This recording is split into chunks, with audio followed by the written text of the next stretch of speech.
নমস্কাৰ news 18 Assam north ইষ্টৰ এতিয়া খবৰৰ সৈতে ষ্টুডিঅ'ত পইভা মহন্ত প্ৰথম প্ৰসংগ এসআই কেলেংকাৰীৰ দক্ষিণ কামৰূপৰ ৰামপুৰত গ্ৰেপ্তাৰ হৈছে গুঞ্জন দাস এসআই কেলেংকাৰীত জড়িত থকাৰ অভিযোগত গ্ৰেপ্তাৰ কৰা হৈছে গুঞ্জন দাসক নিখা বিজয়নগৰ আৰক্ষীৰ সহযোগত নলবাৰী ঘগ্ৰাপাৰা আৰক্ষীয়ে গুঞ্জন দাসক গ্ৰেপ্তাৰ কৰে নিখা ঘগ্ৰাপাৰালৈ লৈ যোৱা হয় ধৃত যুৱকজনক বৰ্তমান জেৰা অব্যাহত আছে গুঞ্জন দাসৰ আৰু এসআই কেলেংকাৰীৰ সৈতে এই গুঞ্জন দাসৰ সম্পৰ্ক থকাৰ কথা ইতিমধ্যে আৰক্ষীয়ে উল্লেখ কৰিছে কিন্তু কিদৰে জড়িত আছিল এসআই কেলেংকাৰীত গুঞ্জন দাস এই সন্দৰ্ভত কোনো তথ্য সদৰি কৰা নাই গুঞ্জন দাস পৰীক্ষাৰ্থী আছিল নে তেওঁ এই কেলেংকাৰী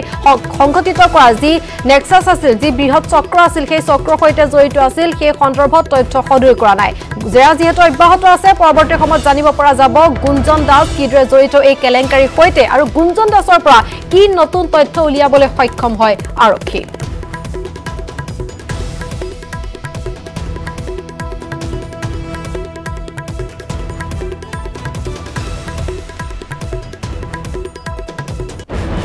আইফালে পলাতক প্ৰাক্তন ডিআইজি পিকে দত্তৰ বিজেপি নেতা দিবন ডেকাক মোষ্ট ওয়ান্টেড ঘোষণা কৰা হৈছে পিকে দত্ত দিবন ডেকাৰ সন্ধান দিউতালৈ অসম আৰক্ষীৰ পুৰস্কাৰ ঘোষণা দুইৰে সন্ধান দিউতালৈ 1 লাখ টকাৰ পুৰস্কাৰ ঘোষণা অসম আৰক্ষীৰ দুই নেপালত আত্মগোপন কৰা সন্দেহ কৰিছে আৰক্ষীয়ে প্ৰথম অৱস্থাত পিকে দত্ত দিল্লীলৈ পলাই যোৱাৰ কথা কোৱা হৈছিল পিছত কোৱা হৈছিল যে অসমতে কৰবাত তেওঁ আত্মগোপন কৰি আছে হেহতিয়াকৈ নেপালত থকাৰ কথা উল্লেখ কৰা হৈছে কেৱল পিকে দত্ত নহয় বিজেপিৰ যুৱ নেতা দিবন ডেকাও নেপালত থকাৰ কথা আৰক্ষীয়ে প্ৰকাশ কৰিছে সন্দেহ ব্যক্ত কৰিছে এই সন্দৰ্ভত কোনো স্পষ্ট তথ্য আৰক্ষীৰ হাতত নাই যাৰ পৰিপ্ৰেক্ষিতত পলাতক প্ৰাক্তন ডিআইজি পিকে দত্ত আৰু বিজেপি নেতা দিবন ডেকাক ওয়ান্টেড ঘোষণা কৰিছে অসম আৰক্ষীয়ে এই দুইৰে সন্ধান দিউতালৈ অসম আৰক্ষীয়ে পুৰস্কাৰ ঘোষণা কৰিছে দুইৰে সন্ধান দিউতালৈ 1 লাখ টকাৰ পুৰস্কাৰ ঘোষণা অসম আৰক্ষীৰ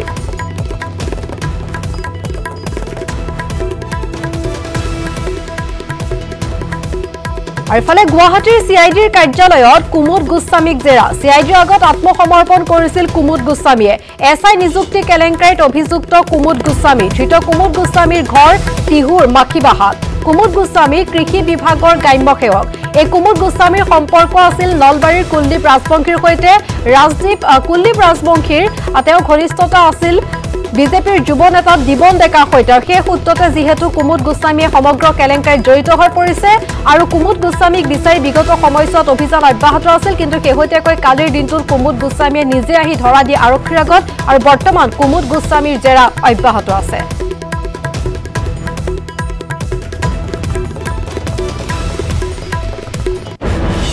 পৰৱৰ্তী খবৰ গুৱাহাটী ৰেলৱে ষ্টেচনত জব্দ কৰা হৈছে গাঞ্জা 12 কেজি ওজনৰ 7 পেকেট গাঞ্জা সহ দুজনক আটক কৰা হৈছে ৰেলৱে আৰক্ষীয়ে জব্দ কৰিছে গাঞ্জাসমূহ ধৃত লোক দুজনৰ নাম ৰাজেশ মণ্ডল আৰু অংকিত কুমাৰ ৰাজধানী এক্সপ্ৰেছত নি থকা হৈছিল এই গাঞ্জাসমূহ ৰেলৱে আৰক্ষীয়ে চলোৱা তালাচী অভিযানত জব্দ হৈছে এই গাঞ্জাসমূহ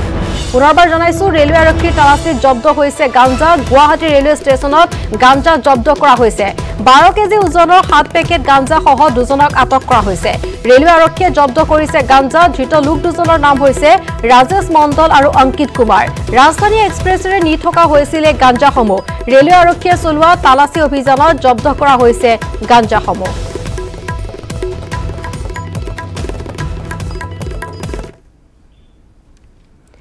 হুজাই কাকি স্বাস্থ্য বিভাগৰ চৰম গাফিলতি উত্তেজিত লোকে উভতাই পঠিয়ালে কৰোনা ৰোগী নিবলৈ অহা এম্বুলেন্স থাইচুফাৰৰ অফিয়া বেগম নামৰ এগৰাকী মহিলাই সোমবাৰে পুৱা স্থানীয় আধাৰ কেন্দ্ৰলৈ গৈছিল কাৰ্ড বনাবলৈ মহিলাগৰাকীক আধাৰ কেন্দ্ৰত থকা স্বাস্থ্য বিভাগৰ এটা দলে এন্টিজেন টেষ্ট কৰোৱাত মহিলাগৰাকীৰ গাত কৰোনাৰ অৱস্থিতি ধৰা পৰে আৰু ইয়াৰ পিছতে মহিলাগৰাকীক ঘৰৰ পৰা এম্বুলেন্সৰে লৈ আনিবলৈ ঘৰলৈ পঠিয়াই দিয়ে কিন্তু দিনজোৰা এম্বুলেন্সৰ অপেক্ষা কৰাৰ পিছতো নিশালৈকে এম্বুলেন্স নহাত উত্তেজিত হৈ পৰে স্থানীয় লোক নিশা 9 বজাৰ পিছত এখন এম্বুলেন্সৰে মহিলাগৰাকীক আনিবৰ বাবে এম্বুলেন্স আহিছিল যদিও স্থানীয় লোকে এক উত্তেজনাময় পৰিস্থিতিৰ সৃষ্টি কৰে লগতে ৰোগীৰ অবিহনে উভতাই পঠিয়ায় এম্বুলেন্সৰ অপেক্ষা তেনেদৰে এন্টিজেন টেষ্টত ধৰা পৰা কৰোনা ৰোগীয়ে দুৰ্ভোগ ভুগিবলগীয়া হোৱাত অঞ্চলটোৰ প্ৰতিক্ৰিয়াৰ সৃষ্টি হৈছে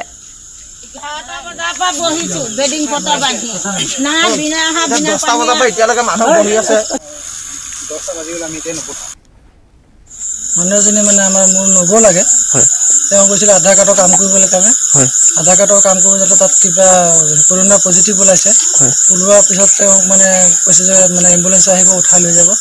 গতিকে সেই ৰাতিপুৱা 10টা বজাৰ পৰা এতিয়া ৰাতি 9টা বজালৈকে আমি মানুহজনক উলিয়াই কৰি ৰেডি কৰি ৰাখিলোঁ গাড়ী আহিব আমি উলিয়াই কৰি ৰাখিছোঁ পঠিয়াই দিম বুলি পিছত লাগে ৰাতি 9টা বজাত গ'ল গাড়ী অহা নাই গতিকে এতিয়া আমি ৰাতি 9টা বজাৰ পিছত আৰু নিদিওঁ বুলি ভাবিছোঁ গতিকে মানুহজনে আমি এক্সট্ৰাকৈ কোৱাৰেণ্টাইন কৰি ৰাখিছোঁ কিবা কাৰণত যদি দৰকাৰ হয় লাগিলে আমাক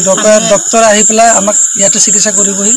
গতিকে এতিয়া আমি 9টা বজালৈকে আমি বাট চালোঁ ইমান ৰাতিলৈকে তেওঁলোকৰ ফালৰ পৰা যোগাযোগ কৰা হৈছিল নে নাই যোগাযোগ খালি এইটোৱে যোগাযোগ হৈ আছে গাড়ী আহি আছে আহিব খালি ইমানেই যোগাযোগ কেইটা বজাৰ পৰা কৈ আছে এইটো কথা কৈ আছে 11টা বজাৰ পৰা কৈ আছে গাড়ী আহিব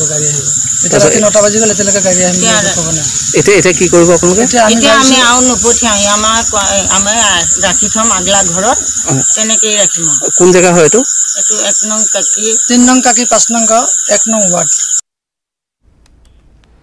কৰোনা আতংকৰ মাজতে ৰাজ্যত এতিয়া অব্যাহত আছে গৰু চোৰাং সৰবৰাহ মৰিগাঁৱৰ ধৰমতুলৰ 37 নম্বৰ ৰাষ্ট্ৰীয় ঘাইপথত জব্দ 53টা গৰু আৰু 17টা মহ সহ 3খন ট্ৰাক উজনিৰ বিভিন্ন প্ৰান্তৰ পৰা গৰু চুৰি কৰি মেঘালয় বাংলাদেশলৈ চালান দিয়াৰ এটা নতুন সিন্ডিকেট চক্ৰই গা কৰি উঠিছে সোমবাৰে নিশা মৰিগাঁও আৰক্ষী অধীক্ষক নন্দ সিং বৰকলাৰ নেতৃত্বত ধৰমতুল আৰক্ষীয়ে 37 নম্বৰ ঘাইপথত তালাচী চলাই 3খন ট্ৰাকৰ চালক সৰবৰাহকাৰী সহ মুঠ 5জন লোকক আটক কৰিছে গৰু চোৰাং বেহাত ইমৰান হুছেইন আৰু কিং নামৰ সৰবৰাহকাৰীৰ বিৰুদ্ধে অভিযান অব্যাহত ৰাখিছে আৰক্ষীয়ে দীৰ্ঘদিন ধৰি ইমৰান আৰু কিঙে চলাই আহিছে গৰুৰ অবৈধ সিন্ডিকেট মহৰ বিৰুদ্ধে এটা অভিযান চলাই আছো আমি ভালে সংখ্যক গৰু আৰু মহ ধৰিছো যিবোৰ চোৰাংভাৱে আনি তেওঁলোকে অসমৰ মৰিগাঁও জিলাৰ মাজেদি লৈ গৈ বাংলাদেশলৈ চালান দিয়ে যোৱা ৰাতিও আমাৰ তেনেকুৱাকৈ বুজন সংখ্যক গৰু আৰু মহ আমি ধৰিবলৈ সক্ষম হৈছোঁ আৰু এই ঘটনাটোৰ লগত যেতিয়া আমি তদন্ত কৰিছোঁ তদন্তকালত দেখা গৈছে যে অসমৰ বিভিন্ন প্ৰান্তৰ পৰা যেতিয়া এই গৰু আৰু মহবোৰ আনে তেওঁলোকে কিছুমান চালান তেওঁলোকে জিলা পৰিষদ বা পৌৰ নিগমৰ পৰা তেওঁলোকে সংগ্ৰহ কৰে উদাহৰণ হিচাপে তেওঁলোকে গৰু আৰু মহখিনি লৈ আহোঁতে গোলাঘাট জিলাৰ মাজেদি আহোঁতে গোলাঘাট জিলাৰ বজাৰ এখনৰ তেওঁলোকে কাগজ দেখুৱায় আৰু বজাৰখন যেতিয়া গোলাঘাট জিলা পাৰ হৈ আহি নগাঁও জিলাত সোমায় তেতিয়া গোলাঘাট জিলাৰ কাগজখিনি তেওঁলোকে নষ্ট কৰি দিয়ে আকৌ নগাঁও জিলাৰ কোনোবা এখন বজাৰৰ কাগজ লৈ পেলাই তেওঁলোক আহে আকৌ ঠিক নগাঁও জিলা পাৰ হৈ মৰিগাঁৱত সোমোৱাৰ লগে লগে তেওঁলোকে মৰিগাঁও জিলাৰ কাগজ তেওঁলোকে দেখুৱায় আৰু নগাঁও জিলাৰ কাগজখিনি তেওঁলোকে নষ্ট কৰে ইয়াৰ মূল উদ্দেশ্যটো হৈছে যে আমি লোকেল বেপাৰী আৰু স্থানীয়ভাৱে এইবোৰ বজাৰৰ পৰা কিনি আনি আমি স্থানীয়ভাৱে ব্যৱসায় কৰাৰ এটা কৌশল তেওঁলোকে অৱলম্বন কৰি আহিছে ইতিমধ্যে আমি জনাই আছো দক্ষিণ কামৰূপৰ ৰামপুৰত গ্ৰেপ্তাৰ হৈছে গুঞ্জন দাস এছআই কেলেংকাৰীত জড়িত থকা অভিযোগত গ্ৰেপ্তাৰ কৰা হৈছে গুঞ্জন দাসক নিশা বিজয়নগৰ আৰক্ষীৰ সহযোগত নলবাৰীৰ ঘগ্ৰাপাৰ আৰক্ষীয়ে গুঞ্জন দাসক গ্ৰেপ্তাৰ কৰে নিশা ঘগ্ৰাপাৰলৈ লৈ যোৱা হয় ধৃত যুৱকজনক আৰু এই সন্দৰ্ভত আমাক নলবাৰীৰ পৰা শেহতীয়া খবৰ জনাব আমাৰ সংবাদদাতা ত্ৰিদীপ কলিতাই ত্ৰিদীপ গুঞ্জন দাস সন্দৰ্ভত জানিব বিচাৰিছো জেৰা চলি আছে শেহতীয়া খবৰ কি আছে কিদৰে আচলতে সমগ্ৰ কেলেংকাৰীৰ সৈতে জড়িত এই গুঞ্জন দাস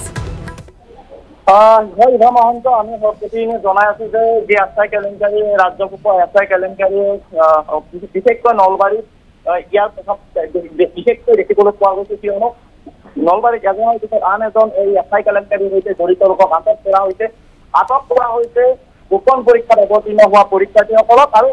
শেহতীয়াভাৱে কালি নিশাৰ ভাগত দক্ষিণ কামৰূপৰ ৰামপুৰৰ পৰা আটক কৰা হৈছে এছআই পৰীক্ষাৰ পৰীক্ষাৰ্থী গুঞ্জন দাস আৰু ঘগ্ৰাপাৰ আৰক্ষীয়ে নিশাৰ ভাগত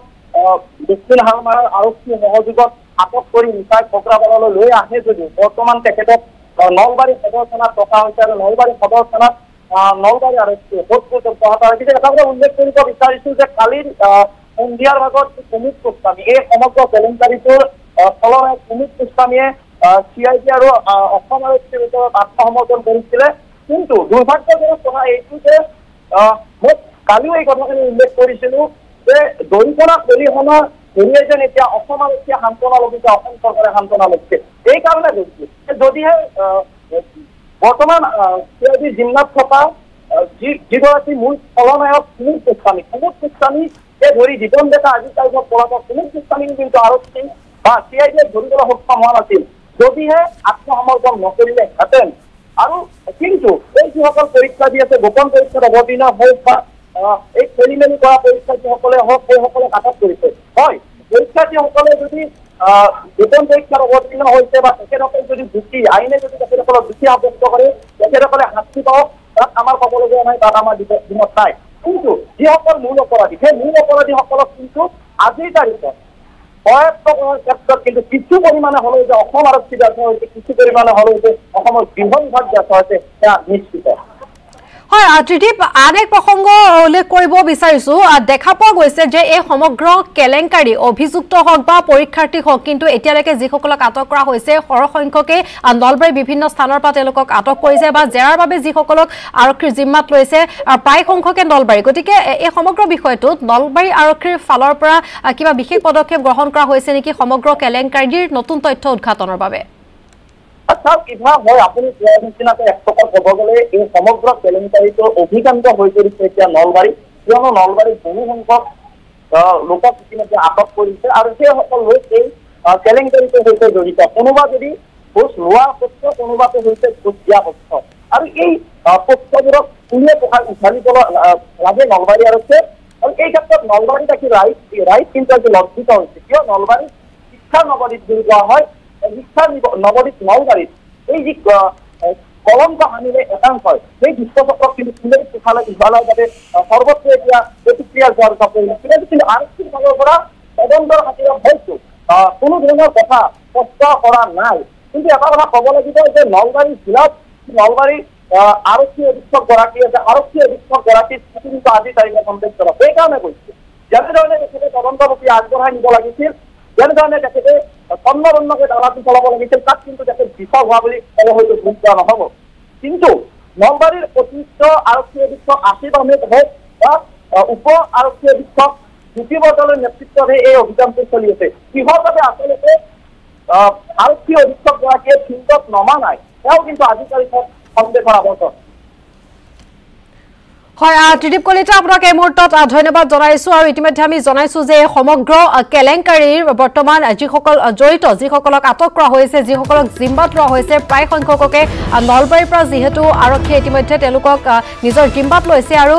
আমি জনাই যাম নলবাৰীত যিহেতু নতুনকৈ আন এজনক আটক কৰা হৈছে গুঞ্জন দাস তেওঁৰ জেৰা অব্যাহত আছে সমান্তৰালভাৱে আমি জনাইছো কিদৰে এই সমগ্ৰ কাণ্ডৰ সৈতে জড়িত বহু কেইগৰাকী ব্যক্তি নলবাৰীৰ বিভিন্ন প্ৰান্তৰ পৰা ৰাইজে ইতিমধ্যে নলবাৰীৰ বিভিন্ন প্ৰান্তৰ তেওঁলোক আৰু বিভিন্ন প্ৰান্তৰ পৰা আৰক্ষীয়ে তেওঁলোকক আটক কৰি জেৰা অব্যাহত ৰাখিছে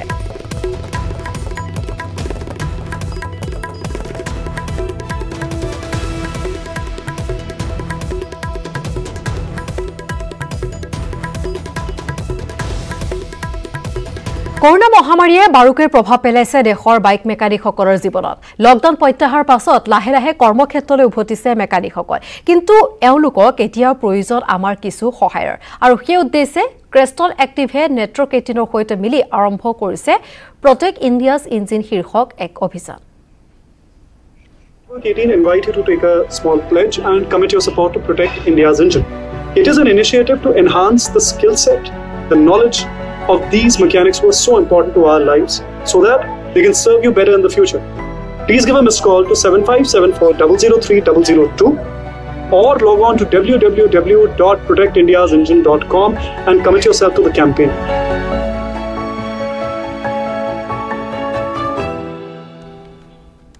আৰু পৰহিৰনাম অব্যাহত থাকিব এটা বিৰতিৰ পাছত ইউৰিয়া চিমেণ্ট ব্যৱহাৰ কৰিলে ঘৰ 50% অধিক মজবুত হয় আপোনাৰ ঘৰ অটুট হলে হ'ব অটুট অসম সূৰ্যা চিমেণ্ট অটুট ঘৰ অটুট অসম কামিনা আগবঢ়াইছে আনমোল মাৰি প্লাছ সলনি কৰক জীৱনৰ সোৱাদ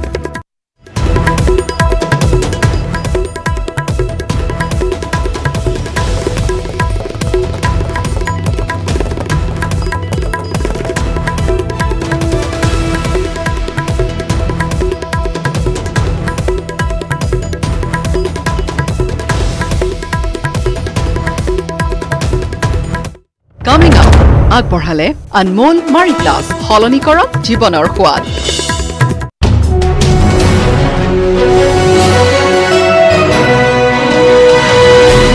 নিউজ হেডলাইন আগবঢ়াইছে পেট চফা আয়ুৰ্বেদিক চূৰণ পেট চফা প্ৰতিদিনে মজা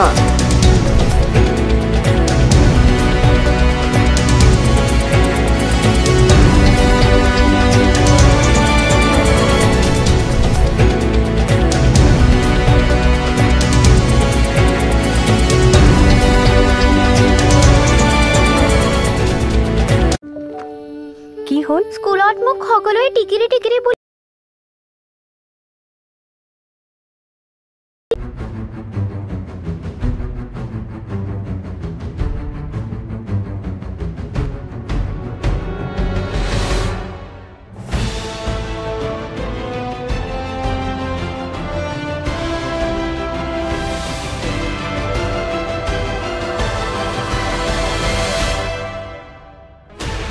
$16 channels, 15 languages, 26 states, 1,200 plus reporters, 66.9 crore viewers. India's largest news network, News 18 Network.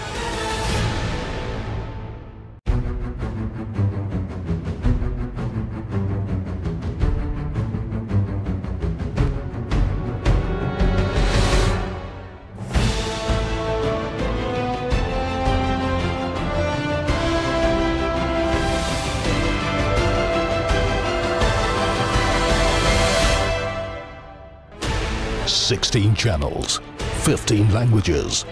26 states, 1,200 plus reporters, 66.9 crore viewers. India's largest news network, News 18 Network.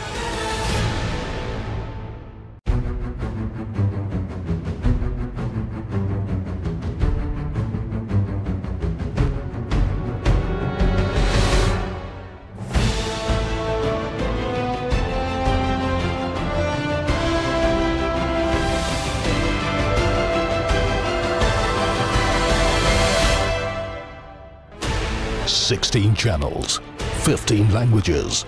26 states, 1,200 plus reporters, 66.9 crore viewers. India's largest news network, News 18 Network.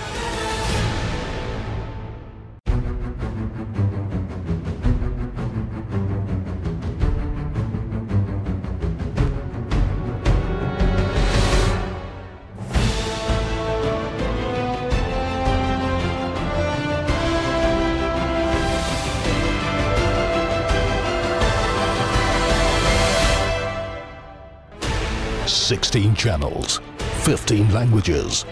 26 states, 1,200 plus reporters, 66.9 crore viewers. India's largest news network, News 18 Network.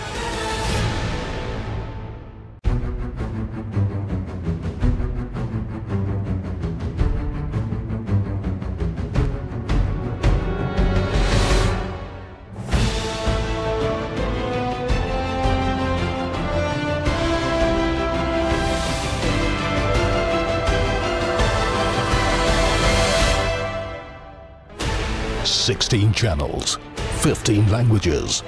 26 states, 1,200 plus reporters, 66.9.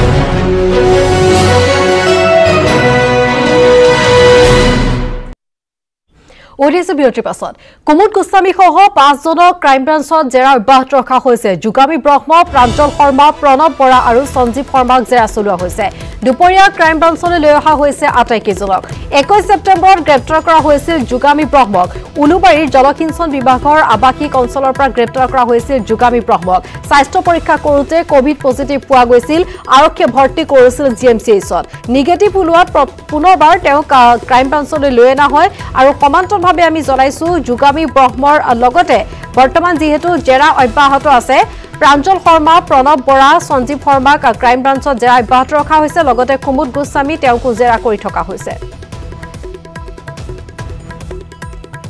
Bhaskar Hazarika হৈ আছে আমাৰ সৈতে পোনপটীয়া সম্প্ৰচাৰত। ভাস্কৰ, জেৰা অব্যাহত আছে আৰু শেহতীয়া খবৰ কি আছে আপোনাৰ হাতত?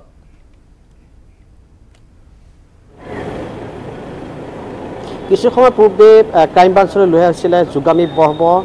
কুমুদ গোস্বামী, প্ৰাঞ্জল শৰ্মা সহ আটাইকেইজন অভিযুক্তক লৈ আহিছিলে ক্ৰাইম ব্ৰাঞ্চলৈ। আৰু যোগামী ব্ৰহ্ম যিগৰাকী জলসিঞ্চন বিভাগত কৰ্মৰত এগৰাকী কৰ্মচাৰী আছিলে, এছআই কেলেংকাৰী যি তদন্ত প্ৰক্ৰিয়া প্ৰথমে যেতিয়া তদন্ত প্ৰক্ৰিয়া আগবঢ়াই নিছিল প্ৰথমগৰাকী অভিযুক্তক গ্ৰেপ্তাৰ কৰাইছিলে এই যোগামী ব্ৰহ্ম। আৰু যোগামী ব্ৰহ্মক যেতিয়াই গ্ৰেপ্তাৰ কৰাইছিলে গ্ৰেপ্তাৰ পাছতে তেওঁক দেহত কোভিড পজিটিভ ধৰা পৰিছিলে। তাৰপাছত তেওঁক জিএমচিএইচত চিকিৎসাধীন কৰা হৈছিল। অৱশেষত যেতিয়া আজি তেওঁৰ দেহত যি কোভিড নিগেটিভ আহিল তাৰপাছত তেওঁক ক্ৰাইম ব্ৰাঞ্চলৈ প্ৰথমবাৰৰ বাবে জেৰাৰ বাবে লৈ অহা হৈছিলে। আৰু কুমুদ গোস্বামী লগতে প্ৰাঞ্জল শৰ্মা প্ৰমুখ্যে আটাইকেইজন অভিযুক্তক সন্মুখাসন্মুখীকৈ জেৰা চলাব। কিন্তু কিছু সময় পূৰ্বে হঠাৎ যি যোগামী ব্ৰহ্মক ক্ৰাইম ব্ৰাঞ্চৰ পৰা লৈ যোৱা হৈছে আদালতলৈ, যিহেতু তেওঁলোকক আজি আদালতত প্ৰডিউচ কৰাব। তাৰ পাছত পুনৰ এই যোগামী ব্ৰহ্মক হয়তো আৰু ক্ৰাইম ব্ৰাঞ্চে তেওঁলোকৰ নিজৰ জিম্মাত বিচাৰিব, কাৰণ যোগামী ব্ৰহ্মক এই পৰ্যন্ত সোধপোছ কৰিব পৰা নাই। যদিও বা তেওঁক 21 তাৰিখেই তেওঁক গ্ৰেপ্তাৰ কৰিছিলে, কিন্তু তেওঁ কোভিড পজিটিভ বাবে এই পৰ্যন্ত তেওঁক জেৰা কৰিব পৰা হোৱা নাই। আৰু ইতিমধ্যে যিহেতু কুমুদ গোস্বামীক যোৱাকালি নলবাৰীৰ পৰা আচলতে গ্ৰেপ্তাৰ কৰা হৈছে, তেওঁক গ্ৰেপ্তাৰ কৰি প্ৰথমে CIDত যিহেতু ৰখোৱা হৈছিলে, তাৰ পাছতে আজি কিছু সময় পূৰ্বে লৈ অহা হৈছে ক্ৰাইম ব্ৰাঞ্চলৈ। আৰু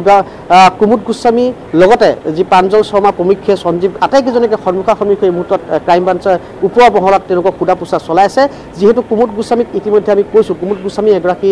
যদিও বা কৃষি বিভাগত কৰ্মৰত বিষয়া, তথাপি তেওঁ দালাল হিচাপে চিনাকি আছে। তেওঁ বিভিন্ন সময়ত যেতিয়া চৰকাৰী নিযুক্তি হয় তেতিয়াই তেওঁ বিভিন্নজন প্ৰাৰ্থীৰ পৰা ধন লয়। শেহতীয়াকৈ যিমান দূৰ জানো, শেহতীয়াকৈ এই যি SI পৰীক্ষাটো বিভিন্নজন প্ৰাৰ্থীৰ পৰা তেওঁ ধন লৈছিল। ধনৰ আধা অংশ আচলতে প্ৰাৰ্থীসমূহৰ পৰা 50% ধন ইতিমধ্যে তেওঁ আদায় কৰিছিল। আৰু সেই ধনৰ ভাগ তেওঁ যিগৰাকী চালক ৰিংকু নামৰ সেই চালকজনৰ হাতত তেওঁ একাউণ্টত দিয়া থোৱা বুলি এটা আচলতে তথ্য লাভ কৰিছিলে। আৰু সেই তথ্যৰ ভিত্তিত যিহেতু ইতিমধ্যে ক্ৰাইম ব্ৰাঞ্চলৈ লৈ আহিছে, হয়তো মুখামুখিকৈ সোধা পোছা কৰি আছে যে কেনেদৰে কোন প্ৰাৰ্থীৰ পৰা এই তথ্য সংগ্ৰহ কৰিছিলে, কিমান টকা সংগ্ৰহ কৰিছিল, সেইসমূহ সোধপোছ এই মুহূৰ্তৰ ভিতৰত চলি আছে। আৰু যিহেতু যোগামী ব্ৰহ্মৰ প্ৰসংগত ইতিমধ্যে মই কৈছোঁ, যোগামী ব্ৰহ্মক কিছু সময় পূৰ্বে ক্ৰাইম ব্ৰাঞ্চৰ পৰা লৈ যোৱা আমি দেখিবলৈ পাইছোঁ। তেওঁক আদালতত লৈ যাব, আদালতত তেওঁক হাজিৰ কৰাব। তাৰ পাছত পুনৰ হয়তো ক্ৰাইম ব্ৰাঞ্চে তেওঁলোকৰ নিজৰ জিম্মাত ল'ব। তাৰপিছতে পুনৰবাৰ এতিয়া যিহেতু ভিতৰত যদি মই কওঁ, ভিতৰত এই মুহূৰ্তত যি ভিতৰত সোধপোছ চলি আছে, প্ৰাঞ্জল শৰ্মা আছে, তাত কুমুদ গোস্বামী আছে, লগতে প্ৰণৱ বৰা আৰু সঞ্জীৱ শৰ্মা, থেংক ইউ লজৰ অন্যতম 3গৰাকী স্বত্বাধিকাৰী, সেইকেইজনক ভিতৰত এই মুহূৰ্তত সোধা পোছা চলি আছে। সন্মুখত ৰাখিছে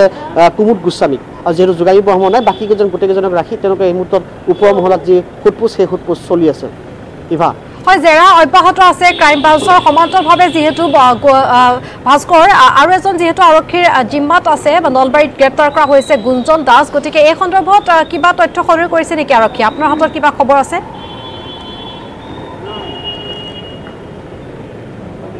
নাই, ইতিমধ্যে যিহেতু নলবাৰী আৰক্ষীয়ে আছে যি ছয়গাঁৱৰ পৰা গ্ৰেপ্তাৰ কৰিছে সেই প্ৰাঞ্জল দাস নামৰ সেইজন পৰীক্ষাৰ্থী হ'ব মেবি, কিন্তু এতিয়ালৈ আচলতে এই মুহূৰ্তত তেওঁলোকে এই মুহূৰ্তত ক্ৰাইম ব্ৰাঞ্চে বা CIDৰ পৰা কোনো ধৰণৰ তথ্য প্ৰদান কৰা নাই সেই সম্পৰ্কে। ইতিমধ্যে তেওঁক হয়তো গুৱাহাটীলৈ লৈ অনা হ'ব, গুৱাহাটীত লৈ আহি সোধপোছ কৰা হ'ব। আৰু এইখিনিতে এটা কথা কৈ থওঁ যে এতিয়াও ভিন্ন প্ৰান্তত পৰীক্ষাৰ্থীসকলৰ বিৰুদ্ধে অভিযান অব্যাহত ৰাখিছে, কাৰণ বহু পৰীক্ষাৰ্থীৰ লিষ্ট যিহেতু আহি পৰিছে, বিভিন্নজন তথ্য লাভ কৰিছে। গতিকে সেইসকল পৰীক্ষাৰ্থীক বিচাৰি থকা হৈছে, কোনে কিদৰে আচলতে কাৰ লিংকত এই ৰেকেটটোৰ সৈতে যোগাযোগ কৰিছিলে, কোন মধ্যস্থতাকাৰী আছিলে, সেই মধ্যস্থতাকাৰীক বিচাৰি আচলতে অভিযান অব্যাহত ৰাখিছে। সমানে পৃথকে সোধপোছ অব্যাহত ৰখা হৈছে। এই মুহূৰ্তত যিহেতু পুৱাৰ ভাগত আমি CIDত আছিলোঁ, CIDত দেখিবলৈ পাইছিলোঁ পৃথকে তেওঁলোকে জেৰা ৰাখিছে। তাৰ পাছত CIDত কুমুদ গোস্বামীক লৈ অহা হ'ল, এতিয়া ক্ৰাইম ব্ৰাঞ্চত ৰখোৱা হৈছে। ক্ৰাইম ব্ৰাঞ্চত ঠিক তেনেকৈ ইহঁত প্ৰাঞ্জল শৰ্মা আদি কৰি বাকীকেইজন যি অভিযুক্ত সেইসকলক সন্মুখাসন্মুখী এই মুহূৰ্তত সোধপোছ চলাই থকা হৈছে। তাৰ মাজতে যিহেতু নলবাৰী আৰক্ষীয়ে আন এক সফলতা আজি পুৱাৰ ভাগত সেই যুৱকজনক গ্ৰেপ্তাৰ কৰিছে। গতিকে সেই সকলোবোৰ সামৰি হয়তো তেওঁক বিয়লি ভাগলৈ গুৱাহাটীলৈ লৈ অনা হ'ব। গতিকে সেই সকলোবোৰ হয়তো বিয়লি ভাগলৈহে এই যি এই সম্পৰ্কত কিছু তথ্য দিব পৰা যাব, কাৰণ এই পৰ্যন্ত কিন্তু সেই যুৱকজন বা সেই যিজন নলবাৰী আৰক্ষীয়ে গ্ৰেপ্তাৰ কৰিলে ছয়গাঁৱৰ পৰা, সেইজনৰ সন্দৰ্ভত কিন্তু কোনো ধৰণৰ তথ্য এই মুহূৰ্তলৈ দিয়া নাই। ভাস্কৰ, এই মুহূৰ্তে আপোনাক ধন্যবাদ জনাইছোঁ। পৰৱৰ্তী সময়ত পুনৰ আপোনাৰ কাষলৈ যাম, যিহেতু এই 5জন লোকৰ জেৰা বৰ্তমান অব্যাহত আছে ক্ৰাইম ব্ৰাঞ্চৰ। গতিকে অপেক্ষা কৰিব লাগিব কি নতুন তথ্য আচলতে পোহৰলৈ আহে। আজিৰ দিনটোত আমি জনাইছোঁ যে এগৰাকী নতুন পৰীক্ষাৰ্থীক আৰক্ষীয়ে আটক কৰাৰ লগতে পুৰণা যিসকল লোকক আটক কৰিছিল তেওঁলোকৰ জেৰা অব্যাহত আছে, আৰু সমান্তৰালভাৱে এতিয়াও অভিযান অব্যাহত আছে ৰাজ্যৰ বিভিন্ন প্ৰান্তত।